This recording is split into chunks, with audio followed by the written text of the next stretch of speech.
Doctor Faustus अपनी पढ़ाई के कमरे में बैठे थे। तभी मेफिस्टोफेलस ने उन्हें दुनिया के बनने की कहानी सुनाई। उसने बताया, शुरू शुरू में फरिश्ते हर वक्त भगवान की तारीफ करते थे, पर धीरे धीरे भगवान इस तारीफ से बोर होने लगे। उन्हें लगा कि इन फरिश्तों को तो मैंने ढेर सारी खुशियां दी हैं, इसलिए ये मेरी तारीफ करते हैं। इसमें क्या बड़ी बात है? असली मजा तो तब आएगा जब मैं ऐसे जीव बनाऊं जिन्हें मैं दुख दूं, फिर भी वे मेरी ही पूजा करें। यह सोचकर भगवान मन ही मन मुस्कुराए और उन्होंने एक बड़ा नाटक शुरू करने का फैसला किया। करोड़ों सालों तक स्पेस में गर्म धूल और गैस के बादल बिना किसी मतलब के घूमते रहे। फिर धीरे धीरे उन्होंने एक शेप लेना शुरू किया। उनसे प्लैनेट्स बने और वे ठंडे हुए। उस समय समुद्र उबल रहे थे और पहाड़ों से आग निकल रही थी। काले बादलों से इतनी भारी बारिश हुई कि जमीन पूरी तरह भीग गई। फिर समंदर की गहराइयों में जीवन की पहली छोटी सी शुरुआत हुई। वह गर्मी की वजह से तेजी से बढ़ी और बड़े बड़े जंगल और पेड़ बन गए। वहां डरावने समुद्री जानवर पैदा हुए जो आपस में लड़ते और एक दूसरे को खा जाते थे। जैसे जैसे यह नाटक आगे बढ़ा, इंसान का जन्म हुआ। इंसान के पास सोचने की ताकत थी, उसे सही और गलत की समझ थी और उसके अंदर पूजा करने की एक प्यास थी। इंसान ने देखा कि यह दुनिया बहुत अजीब और डरावनी है। यहाँ हर चीज खत्म हो रही है और हर कोई मौत से पहले बस थोड़े समय के लिए जीने की स्ट्रगल कर रहा है। इंसान ने अपने आप से कहा, शायद इस सबके पीछे कोई छिपा हुआ मकसद है जो बहुत अच्छा है। हमें किसी न किसी की इज्जत करनी ही चाहिए और इस दिखने वाली दुनिया में तो ऐसी कोई चीज नहीं है जिसकी इज्जत की जाए। इसलिए इंसान इस लड़ाई से अलग हट गया। उसने सोचा कि भगवान चाहते हैं कि इंसान अपनी मेहनत से इस बिगड़ी हुई दुनिया को ठीक करे। जब भी इंसान अपने अंदर के पुराने जंगली जानवरों वाले स्वभाव को मानता तो वह उसे पाप कहता और भगवान से माफी मांगता, पर उसे शक रहता कि क्या उसे वाकई माफ किया जाएगा। फिर उसने अपने मन में एक भगवान वाली योजना बनाई जिससे भगवान का गुस्सा शांत हो सके। इंसान ने देखा कि उसका आज बुरा है, तो उसने इसे और भी कठिन बना लिया ताकि उसका आने वाला कल बेहतर हो सके। उसने उन छोटी खुशियों को भी छोड़ दिया जो उसे मिल सकती थी और इसके लिए भगवान को शुक्रिया कहा। यह सब देखकर भगवान मुस्कुराए। जब उन्होंने देखा कि इंसान दुख सहने और पूजा करने में एकदम पक्का हो चुका है, तो उन्होंने आसमान में एक दूसरा सूरज भेजा। वह सूरज इंसान के सूरज से जोर से टकराया और सब कुछ फिर से धुएं और धूल के बादलों में बदल गया। हाँ, उसने धीरे से कहा, यह एक अच्छा नाटक था, मैं इसे दोबारा करवाऊंगा। साइंस हमें दुनिया की जो तस्वीर दिखाता है वह कुछ ऐसी ही है। इसमें कोई खास मकसद या मीनिंग नहीं दिखता। अब से हमें अपनी सारी अच्छी सोच इसी दुनिया में संभाल कर रखनी होगी। इंसान ऐसी चीजों से बना है जिन्हें खुद नहीं पता था कि वे क्या बना रहे हैं। हमारी शुरुआत, हमारी ग्रोथ, हमारी उम्मीदें और डर, हमारा प्यार और हमारा यकीन, ये सब बस एटम्स के अचानक आपस में जुड़ने का रिजल्ट है। कोई भी बहादुरी या गहरी सोच इंसान को मरने के बाद बचा कर नहीं रख सकती। सदियों की मेहनत, बड़े बड़े लोगों की बुद्धि और सारी तरक्की एक दिन पूरी तरह खत्म हो जाएगी। जब हमारा सोलर सिस्टम खत्म होगा तो इंसान की सारी कामयाबी इस टूटी फूटी दुनिया के मलबे के नीचे दब जाएगी। यह बात लगभग पक्की है। जो भी सोचने का तरीका इस सच को नहीं मानता वह लंबे समय तक टिक नहीं पाएगा। अब हमें अपनी आत्मा का घर इसी उदासी की मजबूत नींव पर बनाना होगा। अब सवाल यह है कि इतनी बेरहम दुनिया में इंसान जैसा छोटा सा जीव अपनी इच्छाओं को कैसे जिंदा रखे। यह एक अजीब राज है कि नेचर, जो बहुत ताकतवर पर अंधी है, उसने आखिर में एक ऐसा बच्चा पैदा किया जो नेचर के बस में तो है, पर उसके पास देखने की समझ है। इंसान को सही और गलत की पहचान है। वह अपनी उस अंधी माँ यानी नेचर के कामों को परख सकता है जिसने उसे बनाया है। मौत के पक्के डर के बावजूद इंसान अपने छोटे से जीवन में आजाद है। वह चीजों की जांच पड़ताल कर सकता है, उनमें कमियां निकाल सकता है और अपने मन की इमेजिनेशन से नई चीजें बना सकता है। इस पूरी दुनिया में सिर्फ इंसान ही ऐसा है जिसके पास यह आजादी है। यही खूबी उसे उन बड़ी ताकतों से महान बनाती है जो उसकी बाहर की जिंदगी को चलाती हैं। पुराने समय का इंसान भी हमारी तरह ही नेचर की ताकतों के आगे खुद को छोटा और बेबस महसूस करता था, पर उसके पास ताकत से बढ़कर इज्जत करने के लिए और कुछ नहीं था। इसलिए वह अपने देवताओं के आगे झुक जाता था, यह सोचे बिना कि क्या वे पूजा के लायक भी हैं या नहीं। पुरानी कहानियों का वह लंबा दौर बहुत डरावना और दुख भरा है। अपने जलन करने वाले देवताओं को खुश करने के लिए इंसान ने जुल्म, बहुत सारा दर्द और यहां तक कि इंसानों की बलि भी दी। उस डरे हुए भक्त को लगता था कि अगर वह अपनी सबसे कीमती चीज दे देगा तो शायद उसके देवता की खून की प्यास शांत हो जाएगी और फिर वह उसे और तंग नहीं करेंगे। इसे एक गुलामों वाला धर्म कह सकते हैं, रिलीजन ऑफ स्लेव्स। यह बिल्कुल वैसा ही है जैसे कोई गुलाम अपने मालिक के आगे डर के मारे झुकता है और अपने मन में भी यह सोचने की हिम्मत नहीं करता कि उसका मालिक बुरा है। उस समय तक लोगों को यह नहीं पता था कि अच्छी सोच आजाद हो सकती है, इसलिए सिर्फ ताकत की ही पूजा होती रही, चाहे वह कितना भी दर्द क्यों न दे। पर धीरे धीरे जैसे जैसे इंसान की सही गलत की समझ बढ़ी, उसे अपनी अच्छी सोच की जरूरत महसूस होने लगी।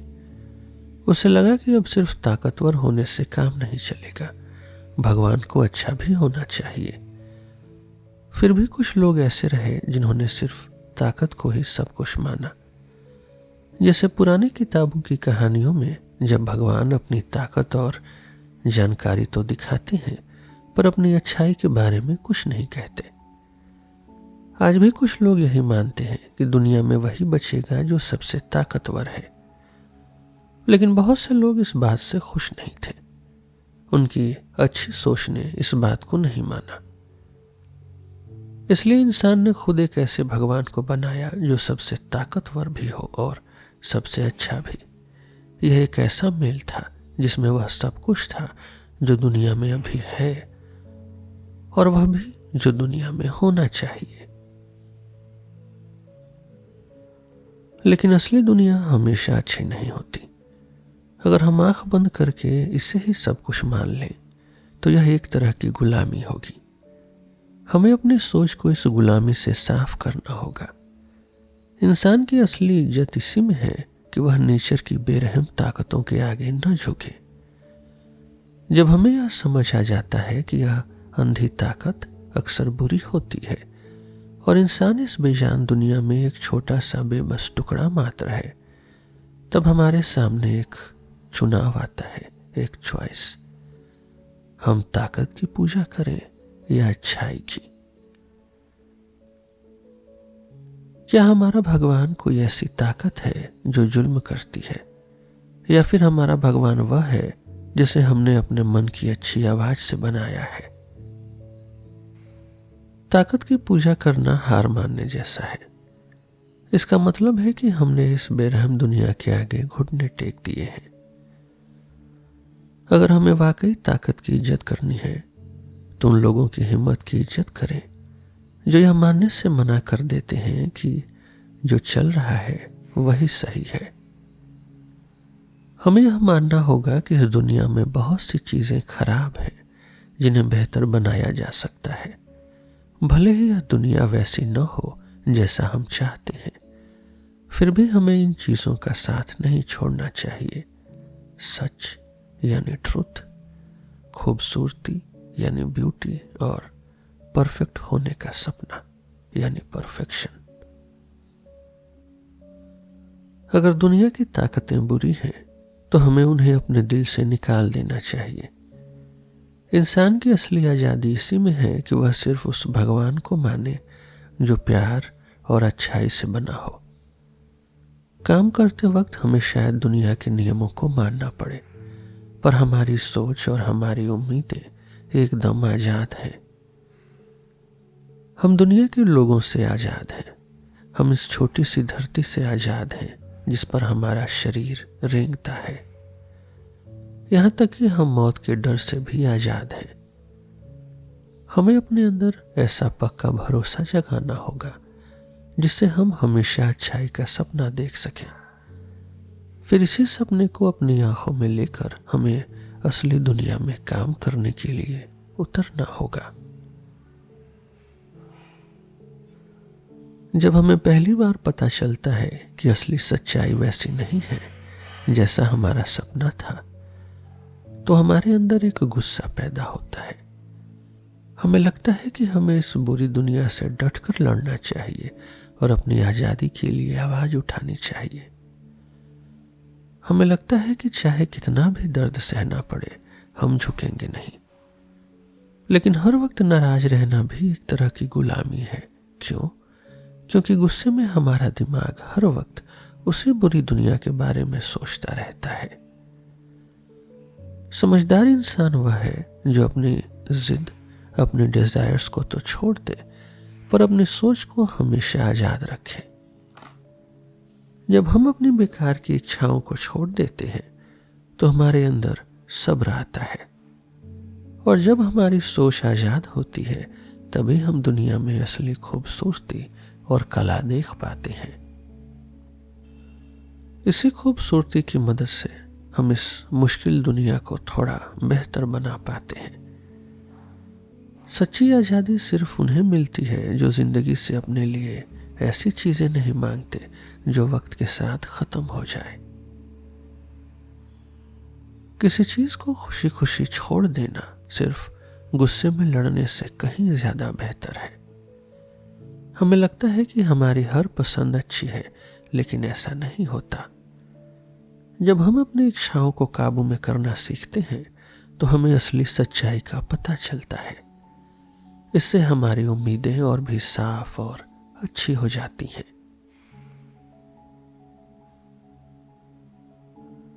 सब्र करने में एक और अच्छी बात है। अगर कोई बहुत अच्छी चीज भी हमें नहीं मिल पा रही तो उसके लिए हर वक्त परेशान नहीं होना चाहिए। हर इंसान की जिंदगी में कभी न कभी वह वक्त आता है जब उसे अपनी कोई बड़ी चीज छोड़नी पड़ती है। जब हम जवान होते हैं तो हमें लगता है कि हम कुछ भी पा सकते हैं, पर मौत, बीमारी, गरीबी या अपनी जिम्मेदारी हमें यह सिखाती है कि यह दुनिया सिर्फ हमारे लिए नहीं बनी है।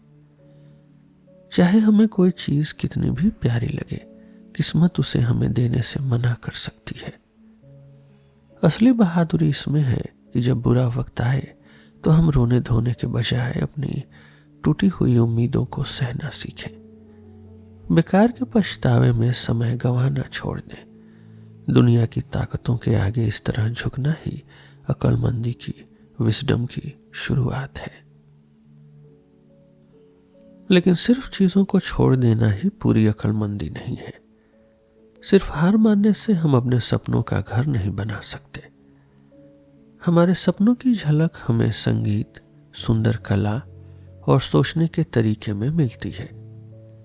यह एक ऐसी दुनिया है जहां कोई दुख नहीं है और न ही कुछ खोने का डर है।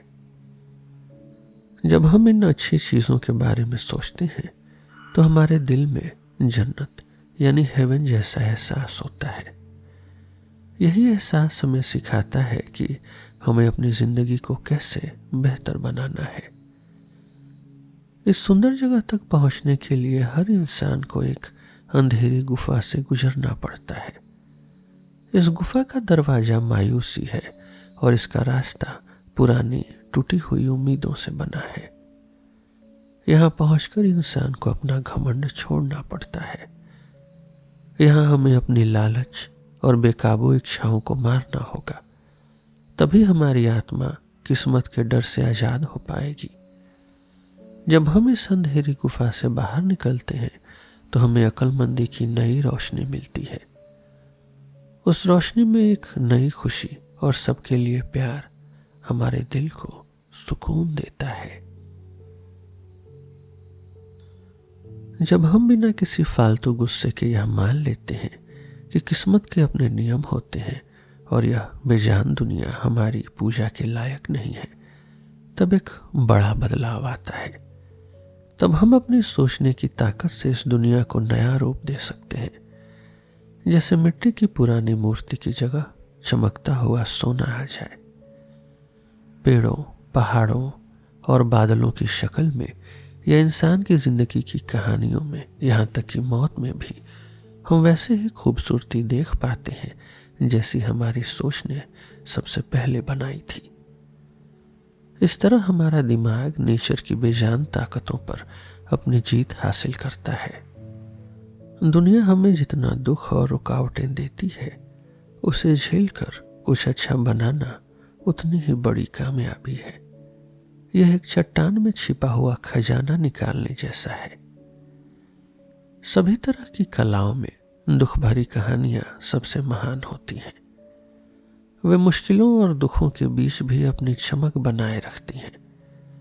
मान लीजिए कि दुख एक दुश्मन का देश है, तो ये कहानियां उस दुश्मन के घर के बीचों बीच अपना मजबूत किला बनाती हैं। इस किले की दीवारों के अंदर इंसान की आजाद जिंदगी चलती रहती है।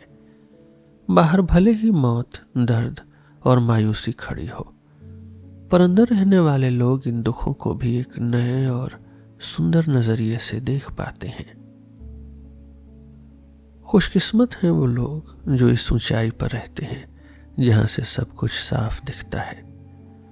उन बहादुर योद्धाओं को सलाम जिन्होंने बरसों की लड़ाई के बाद भी हमारे लिए आजादी का यह कीमती तोहफा बचा कर रखा और हमारे मन के घर को हारने नहीं दिया। दुख भरी कहानियां हमें वह बात दिखाती हैं जो जिंदगी में हर जगह और हर वक्त मौजूद है। मौत को देखना, बर्दाश्त न होने वाले दर्द को सहना और उस बीते हुए वक्त को याद करना जो कभी वापस नहीं आएगा। इन सब में एक बहुत ही पवित्र और गहरा एहसास छिपा है। यह हमें बताता है कि यह दुनिया कितनी बड़ी और मिस्ट्री से भरी है।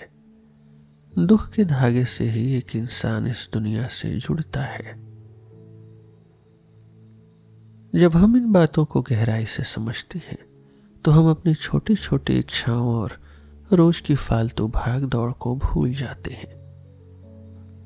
हमें दिखता है कि हमारी जिंदगी एक छोटी सी नाव जैसी है जिसके चारों तरफ अंधेरा और गहरा समंदर है। हम इस समंदर की लहरों पर बस कुछ ही समय के लिए हैं। बाहर के सन्नाटे से ठंडी हवाएं आती हैं और हमें डराती हैं। इस पूरी दुनिया में इंसान अकेला है और उसे अकेले ही अपनी हिम्मत के साथ लड़ना पड़ता है।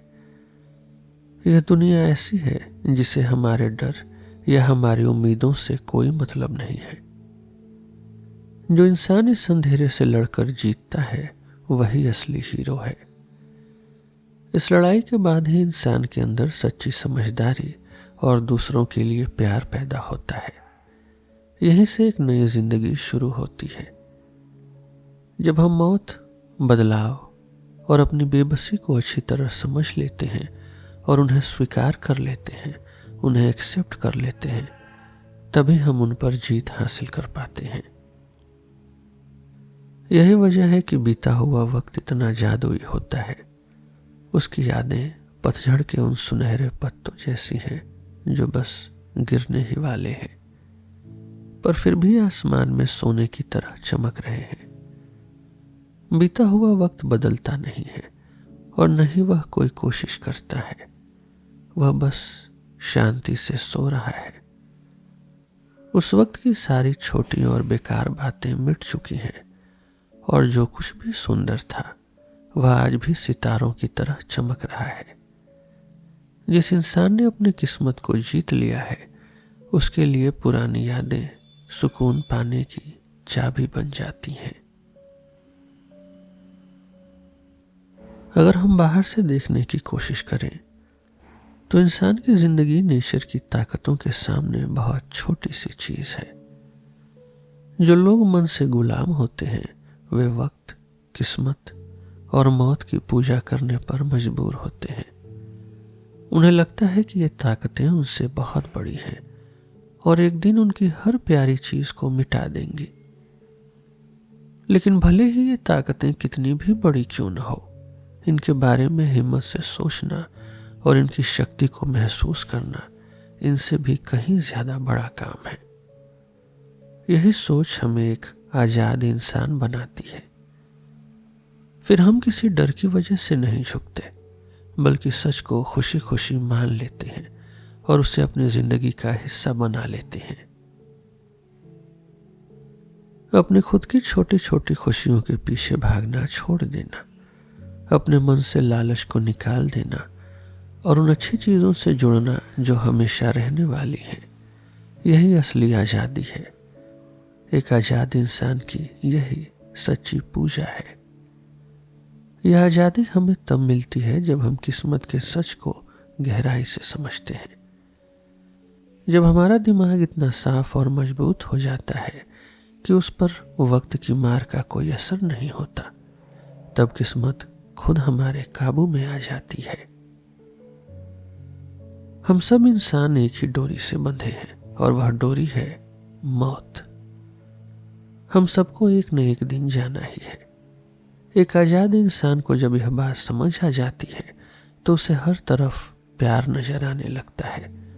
वह अपने रोज के हर काम को प्यार के साथ ही करता है।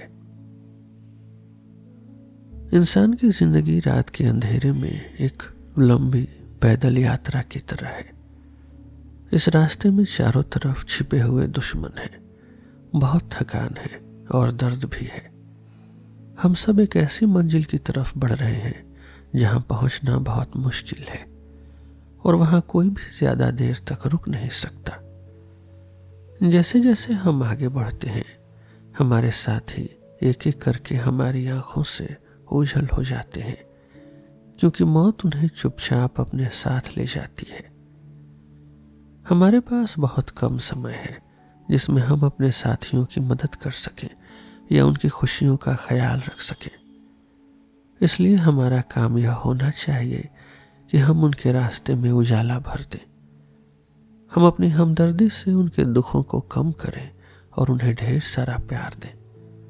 जब उनकी हिम्मत टूटने लगे या वे मायूस हों तो हमें उनमें फिर से भरोसा जगाना चाहिए। हमें तराजू लेकर यह नहीं नापना चाहिए कि कौन कितना अच्छा है और कौन कितना बुरा। हमें बस उनकी ज़रूरत के बारे में सोचना चाहिए, उनके दुख, उनकी मुश्किलें और उनकी गलतियों को समझना चाहिए। हमें याद रखना चाहिए कि वे भी हमारी तरह इसी अंधेरे में सफ़र कर रहे हैं और हम सब एक ही दुख भरी कहानी का हिस्सा हैं। जब उनका सफ़र ख़त्म हो जाए और वे बीता हुआ वक्त बन जाए, तब हमें यह महसूस होना चाहिए कि उनके किसी भी दुख या हार की वजह हम नहीं थे, बल्कि जब भी उनके दिल में कोई अच्छी उम्मीद जागी, हम उन्हें हिम्मत देने और अच्छी बातें सिखाने के लिए हमेशा उनके साथ खड़े थे। इंसान की जिंदगी बहुत छोटी और बेबस है। एक न एक दिन हम सबको और हमारे पूरे मानव वंश को खत्म होना ही है। यह मौत का अंधेरा बहुत पक्का और बेरहम है। यह दुनिया और इसके नियम अंधे हैं, उन्हें सही और गलत की कोई समझ नहीं है। यह बेजान दुनिया बस अपने रास्ते पर चलती रहती है और इसे किसी के टूटने या ख़त्म होने से कोई फर्क नहीं पड़ता। आज इंसान अपने सबसे प्यारे लोगों को खो देता है और कल उसे खुद भी उसी अंधेरे के दरवाजे से गुजरना होगा। इसलिए जब तक मौत का वार हम पर नहीं होता, हमें क्या करना चाहिए? हमें बस अपने दिल में बड़े और अच्छे विचार पालने चाहिए जो हमारी छोटी सी जिंदगी को महान बना सके। हमें किस्मत के डरपोक गुलामों की तरह डर कर नहीं जीना चाहिए। हमें उस मंदिर की पूजा करनी चाहिए जिसे हमने खुद अपनी अच्छाई से बनाया है। बाहर की दुनिया भले ही हमारे साथ जुल्म करे, पर हमारा मन हमेशा आजाद रहना चाहिए। दुनिया की बेजान ताकतें हमें कुचलने की कोशिश करेंगी, लेकिन हमें एक बहादुर सिपाही की तरह डटे रहना है। भले ही हम थक जाएं, पर हमें अपनी सोच वाली दुनिया को टूटने नहीं देना है। यही इंसान की असली जीत है।